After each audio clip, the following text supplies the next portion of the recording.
माझ्या आयुष्यामध्ये प्रॉब्लेम आहेत किंवा प्रत्येकालाच वाटतं अरे तिचं लाईफ किती भारी आहे किंवा ह्याचं लाईफ किती चांगलं आहे. पण खरं सांगू का, जे जॉबला जातं त्याला असं वाटतं की आपल्याला असंच निवांत राहायला पाहिजे होतं किंवा घरातलं पण सांभाळता आलं पाहिजे होतं. आपल्या मनावरती दगड ठेवून जॉबला जाणाऱ्या सगळ्या लेडीज त्यांना खरंच मानायला पाहिजे. कारण का त्या आपल्या मनावरती दगड ठेवून घरातलं सगळं मॅनेज करून ते त्यांच्या मुलांचं सगळं बघून, घरातलं बघून मग त्या जॉबला जातात. ते पण फार काही ईझी टास्क नाहीये.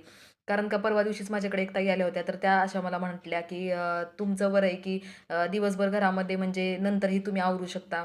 नाही केलं तरी तुमच्या वेळेप्रमाणे तुम्ही आवरू शकता. पण आमचं कसं आहे, की आम्हाला जॉबला पोहोचायचं असतं. त्यामुळे त्याच टायमिंगमध्ये आम्हाला सगळं आवरावं लागतं आणि मग नंतर तारेवरची कसरत करावी लागते. तिकडचं पण करावं लागतं.